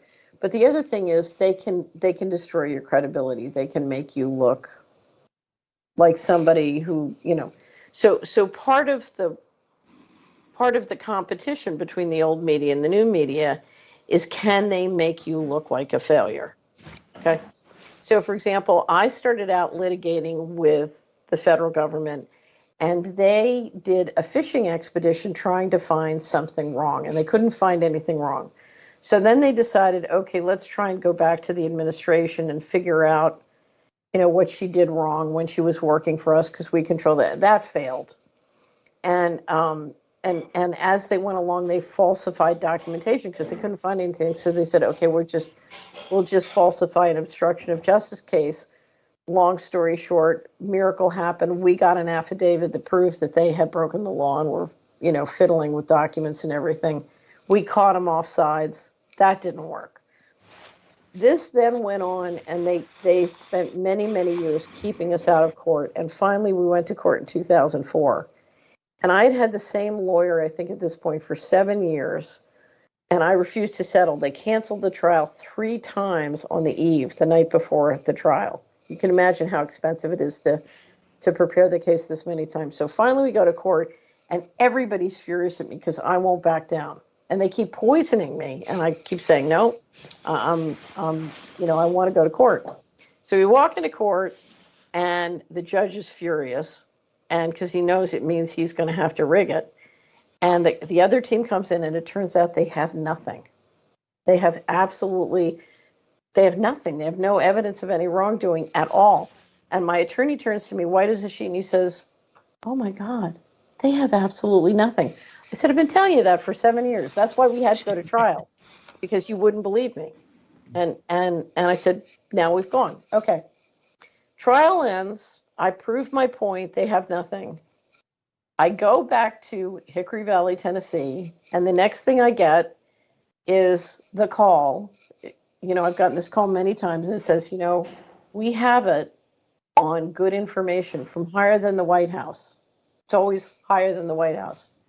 You're really guilty, but they couldn't put the evidence forward. And I realized, the central bankers need me to be wrong. And it doesn't matter, how many times I go to court and I prove, and they can put nothing up, and we go through this process and I document and whatever. They need me to be wrong. And all the people who want their check, all the poodles that want their check and the story of I am good, they need to pretend I'm wrong so they get their check, because they don't want to offend the central bankers. And so they feel good about themselves as well. Well, but what you discover is they have a multi-trillion-dollar financial system that is highly levered, that is depending on lies. And they cannot afford for you to be right. And you have to believe that it doesn't matter what they say because they have no integrity. And so you need to build your life around that which has integrity and do what you can do with people of integrity.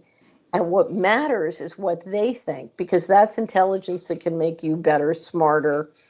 That's the feedback you need. And you don't need, would you go to Fauci? If Fauci gave you a diagnosis about your health, would you take it seriously? No. It's like what he says about your health is meaningless. You know that. Yeah, and we see So, this. so you cross a line where suddenly, you're living in a world of organized crime and a world of people who have integrity, and then suddenly all you care about is what you can build here, and what they say. It can waste your time. It can create shadow work. It can slow you down, but it's ultimately it's not real. Well, we I see don't know, that. Rocco. You've dealt with this. What do you Well, think? I'm seeing this disconnect in the litigation. People are offering me expert reports, which I've seen already, and they say, "Look, look," and I keep telling them it doesn't matter. All they have to do is lie in their own media. They're not Right. using evidence. They're Right. not countering us with evidence. They're countering us with propaganda and lies. The last day on the last trial, there were three groups of attorney. One was the Department of Justice, one was the whistleblower, and one was the HUD attorney. Okay, so Department of Justice, HUD, and a fight broke out in open courtroom where they're fighting with each other right in front of the judge and our team. And finally, and they're really angry because they know they've lost. And one turns to the other and he says, "You don't know that's true." And the other says, "Yes, I do. I have a document signed by Fitz that says it's true." And they said, "Oh, well, then it must be true." And my lawyer looked at me and he said, "You're the only person they all trust." Yeah. Yeah. Rocco, we've only got another 5 or 8 minutes, so is there a question you want to ask Catherine before we I close asked up her my today? question. My big question was the cryptocurrency question Mhm. because, I don't know if you have the same frustration that I do in your field. I'm telling people what's going to happen in 6 months. They don't listen, and then they all get outraged. And I'm saying, well, here's what's happening next, and they don't listen. And then there's almost a psychosis of perpetual denial. It's called entrainment. I think a lot of it is entrainment technology. I really do.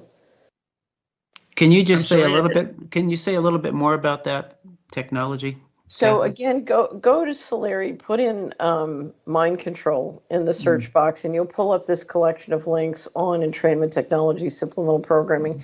And I would start with the interview I did on how it's used to manipulate financial markets. But here's what I think is really important. Even if they disagree with you, tell them, get your capital out, play from your winnings. Yeah. Okay. The pump and dumps are probably not over, but play from your winnings. And the second thing is you have to have bulletproof archives of all your trades and activities and positions so that you cannot have false allegations made against you. And whenever you've done a taxable swap or trade, because a lot of these guys don't understand that when they're swapping, they're creating taxable events in the United States. Right. You have got to escrow in the currency that you owe taxes in, and you've got to pay that. And make sure your CPA has a copy of everything. Has a copy of, all your trades, all your assets. It's all documented and it's impeccable so that they can't put you over a barrel because they're going to use this stuff to create thousands of control files. You watch. Because if they can bust your position down to a lower asset value than your tax liability, you're in a corner. Right. And what people have to understand in Canada, if they ding you for an improper tax transaction or evasion, they slap an automatic 100% penalty plus daily compound interest from the day of the event. So a $50,000 liability in 4 years becomes $500,000. So when I remember in 2017, I tried to tell this to a group of guys who kept saying, "Oh, it's all private, secret." Yeah. And I said, "No, it's not secret." Yeah. And I said, "Look, it's pumping now, and all these swaps you're doing are taxable events. Yeah. You've got to escrow. If you swap, you've got to escrow and put that money aside." And I said, because if you don't, you're taking a currency, you're going long currency here by doing these taxable swaps. Anyway, the price crashed the beginning of the following year.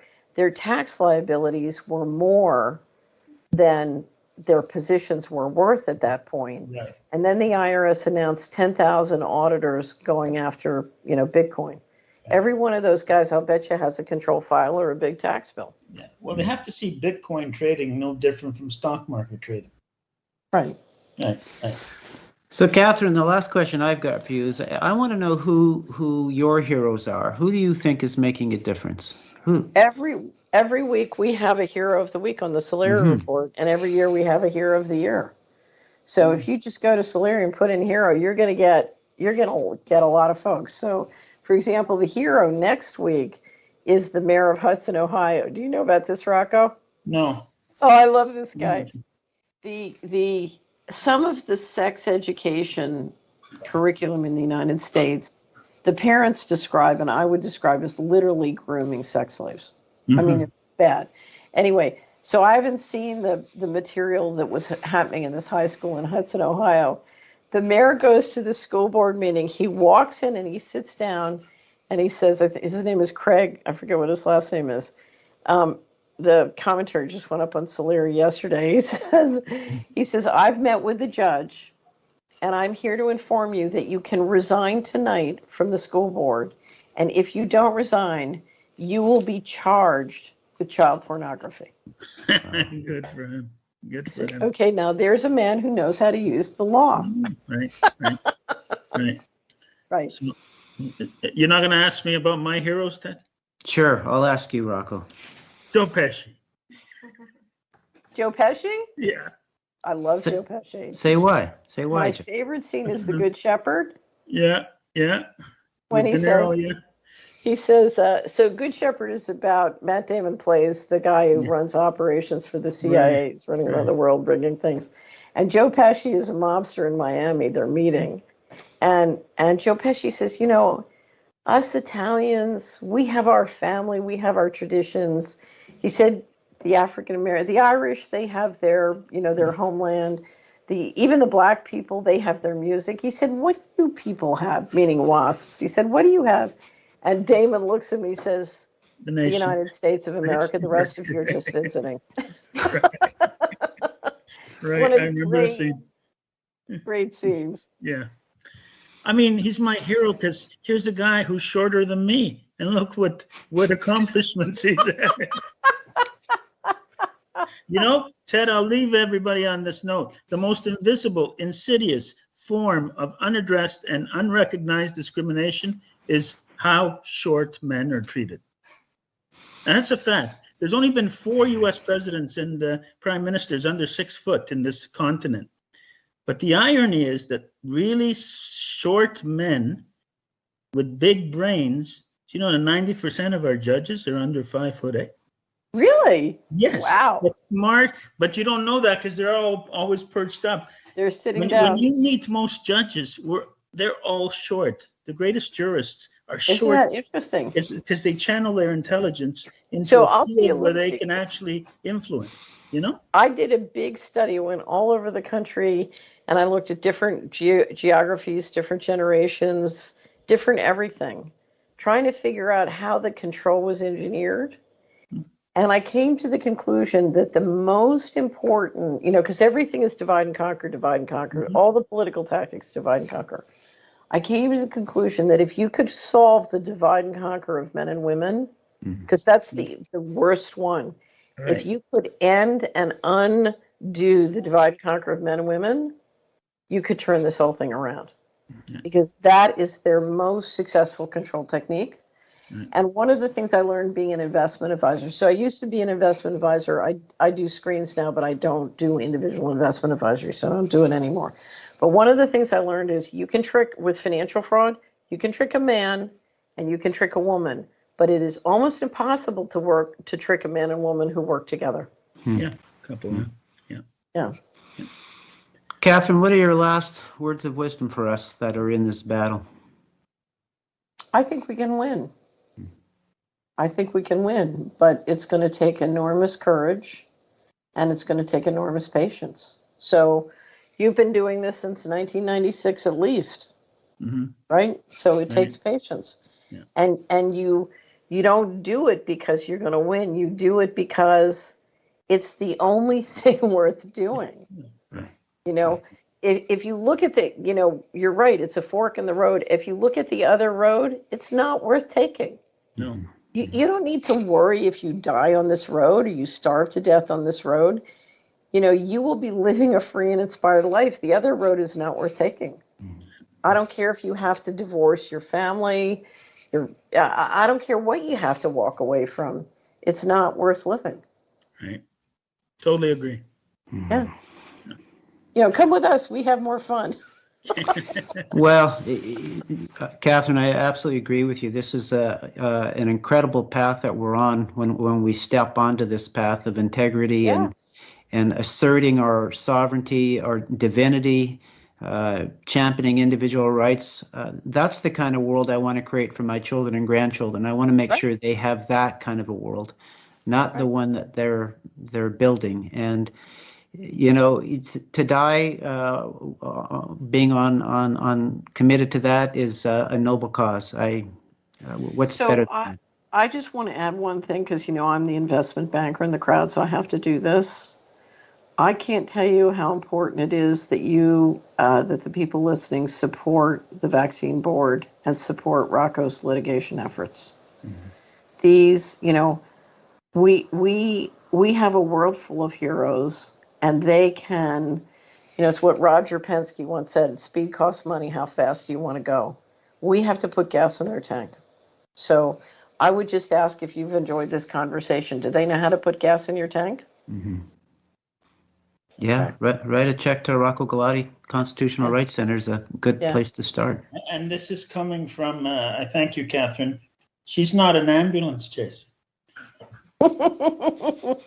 No, but I did. It took me, I don't know, I think I might have had to ask our bookkeeper to do it, but as soon as I saw the University of Waterloo, I made a big donation. What is for a big donation? You. I don't know if you saw that, but I was like, I'm writing a check on this one. Yeah. We put after that we put all the universities on notice, and we're now corralling the plaintiffs to issue a statement of claim against the universities with the most students represented there. But if we win with some, it binds all of them. They have to know that it has to be some accountability. That lawsuit is a great investment. Yeah, it's a great. You have to. Everybody listening to this has to realize that is a great investment because you're going right at the heart of darkness and you're going at it with first-rate people. Yeah. So I just like everybody to know that tomorrow we're in court with Dr. Gill, who was a very vocal early voice for freedom, who had to sue a onslaught of defamatory, ugly messaging by fellow physicians at that, and now they're trying to kill it. So we'll be arguing for 3 days, tomorrow, Tuesday, and Wednesday. So the cases are coming up to court now, and then we have another one December 6th with the College of Physicians trying to silence another doctor that'll be heard. And so we just keep at it. That's all we can do. Right.